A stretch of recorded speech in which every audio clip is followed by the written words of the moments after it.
Je m'appelle Olivia Villamy et je suis journaliste rédactrice pour le magazine Okapi, un magazine qui s'adresse aux 10-15 ans. Alors, en tant que journaliste pour Okapi, je suis chargée de la rubrique On se dit tout. L'idée, c'est de répondre aux ados qui nous écrivent souvent des mails, parfois même des lettres. Et donc l'idée, ça va être de leur répondre. C'est souvent des questions autour de leur vie intime. Donc pour ça, je vais interviewer des psychologues, des nutritionnistes, bref, des experts qui vont pouvoir leur apporter aussi des réponses fiables. Je travaille aussi sur toute la partie dossier enquête. L'idée, c'est de proposer des sujets qui vont intéresser les ados. Ce qui me plaît le plus dans mon travail, déjà, c'est d'être au contact des ados. C'est vrai que quand on est journaliste pour la presse jeunesse, il faut bien connaître son public. Et donc, moi, je rencontre très régulièrement des ados.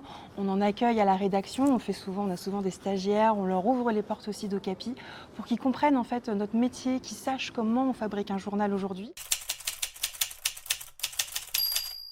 Alors aujourd'hui, c'est vrai que nous, on travaille encore pour le print. Ce qu'on produit au quotidien, c'est un magazine, donc c'est un objet. Mais on est aussi sur les réseaux sociaux parce qu'il faut aussi savoir s'adresser à cette génération-là. Donc on est sur Instagram, on est sur TikTok. On leur propose du contenu.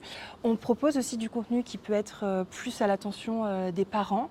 Voilà, l'idée, c'est de les accompagner aussi sur ces réseaux-là, même si notre cœur de métier, ça reste encore la fabrication d'un magazine papier.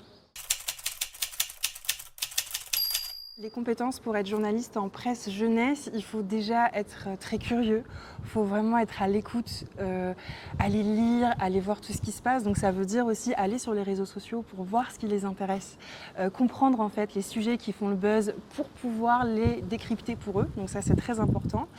L'autre compétence qu'il faut avoir, c'est la créativité.